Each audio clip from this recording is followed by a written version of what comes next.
Sin City. They call the rising sun, and it's been the ruin of many a poor boy. And God, I know I'm one.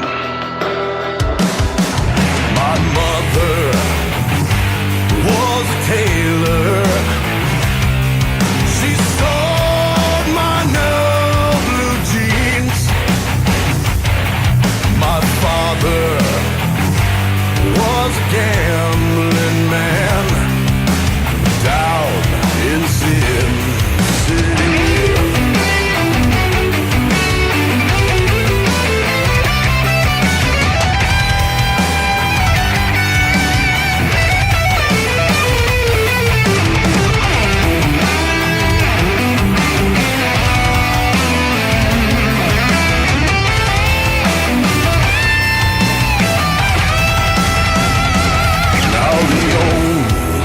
Thing a gambler needs is a suitcase and a trunk, and the only time he's satisfied is when he's on a drunk. I've got one foot on the platform, the other's on the train. I'm going back to Sin City to wear that ball and chain.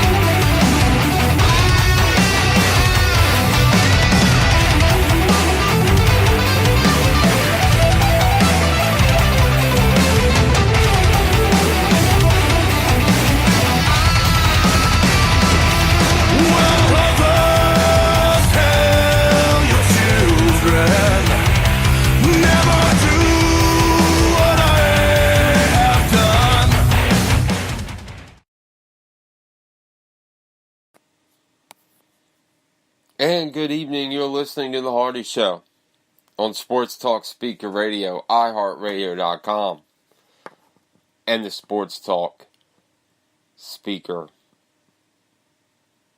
app. I'm Hardy, thanks for joining the show tonight. It is Friday, that's the best, isn't that the best, word in the English dictionary? Friday. When you hear that, it's Friday. It just makes everything a lot better. Because you don't have to deal with people from work for 2 days. Well, some of you. I understand. I at one time had a job where I occasionally had to work weekends. So, to all the people out there that do have to work weekends, I'm sorry. But for the majority of us out there, it's Friday. You get 2 days away from those people. Email for the show is hardy4824@gmail.com. Again, that email is hardy4824@gmail.com. Twitter is at hardy7830. Again, the Twitter is at hardy7830. If you're listening live on the Sports Talk Speaker app, iHeartRadio.com, or YouTube.com, you can go to the chat section of this app and put any question or comment that you have. We'll get to a couple of them on the air. Like I said, try to keep them condensed. Make sure your point is known, but try to keep them short and condensed, because the person that I have that looks through them and says, hey, this is a good one, bring it up on air or whatever, they don't have time to read one that's 2 paragraphs long. So just try to be as short and condensed as you can. We'll get a couple of those on the air. I have some of you that have already sent me some Super Bowl questions. We got 10 days of build-up for that coming up. So I'll get to some of those on the air as we prepare for Super Bowl, which will be here before you know it. It does seem it seems like, you know, it's a far ways away. It's not too far away. You've got this weekend, next week, and then, you know, you'll be there. You'll be ready for the Super Bowl. And I keep paying attention to that line because obviously Vegas wins a majority of the time. And the last time that they opened up a Super Bowl with this big of a gap in spread was back in 2009 with the Cardinals and the Steelers. And we know how that one ended. That was an epic game. And if it wasn't for Santonio Holmes making a ridiculous catch in the end zone by Big Ben, Arizona wins that Super Bowl. And not too many people gave Arizona a chance in that Super Bowl. And the Patriots don't win we all know the times that they've only lost, and Belichick and Brady have only lost in the Super Bowl twice. And that was to the same team and the same head coach.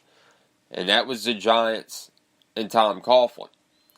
Well, who did the Jags have the other weekend as their president of football operations? Tom Coughlin. He's the one that's got the kryptonite, that's got the blueprint to that team. But when you look at the spread, 5.5 for a Super Bowl is a lot. It's a lot. And like I just said, except for last year when the Patriots beat the Falcons in overtime by 6 points, Patriots don't win Super Bowls by 6, 7 points. They've won the majority of their Super Bowls by a field goal. You know, the win against Seattle, the win against the Rams, the win against Philly in 2004, the win against the Carolina Panthers when Jake Delhomme was the quarterback. The majority of those were by a field goal. So I tell my legal, of course, this is only for legal gambling, folks. I have to say that live on the air for legal reasons, not just for our sponsors, but for legal reasons in general. What I'm talking about right now is for legal gambling. Legal. I would not take Philly to outright win.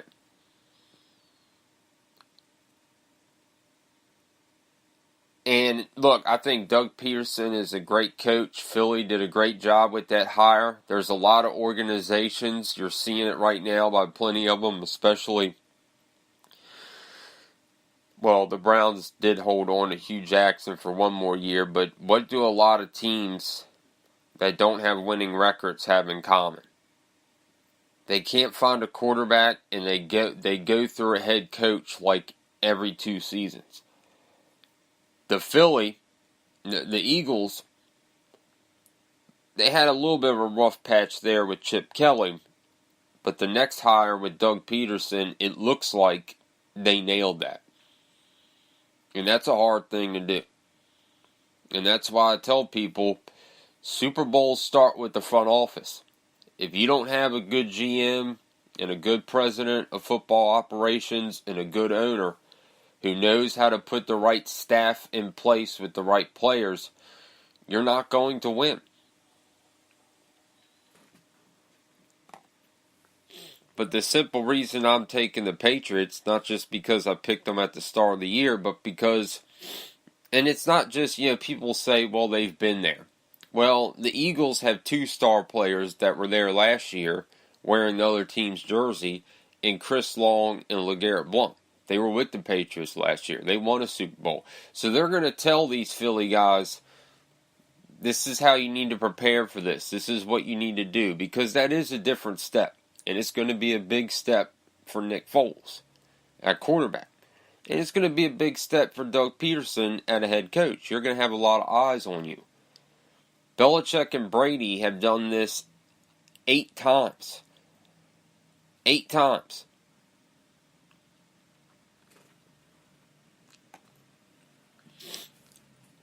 And they've won a majority of them. This will be their 8th time. Thank you for that correction. This will be their 8th time. They got a pretty good record. Pretty good record. They're 5-7 in the Super Bowl. 5-7.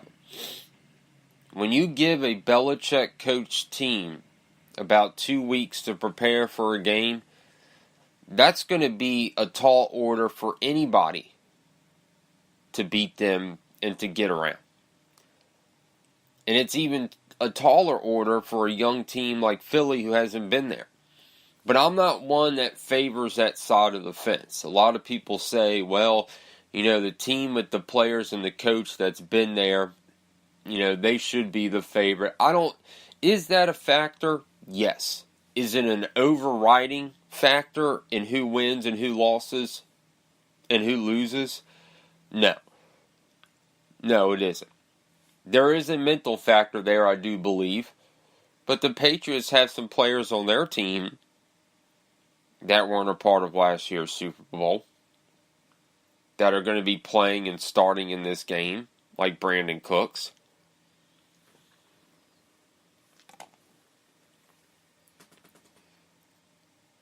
But Philly's a very young team, and a majority of their players and coaching staff have never been to this type of environment.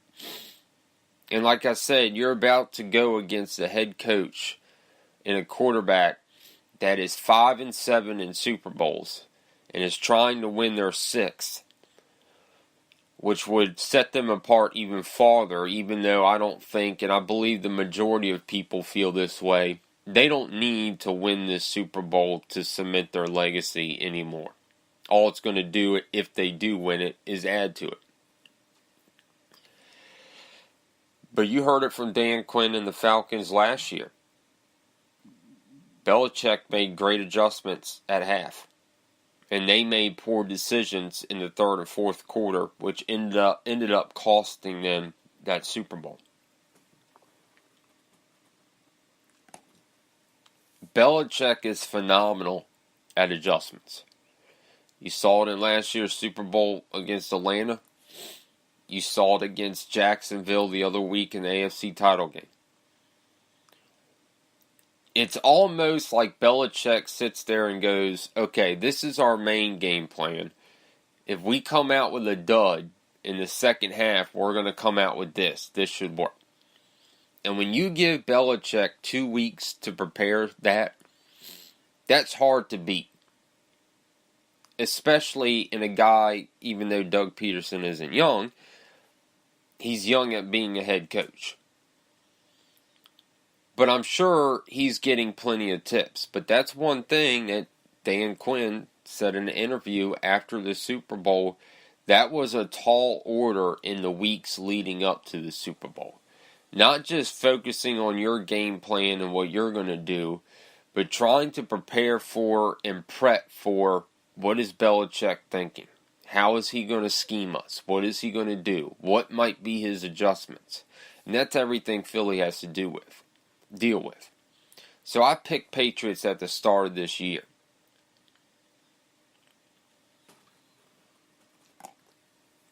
And obviously I'm going to stick with that pick. But if I'm a legal betting man with a 5.5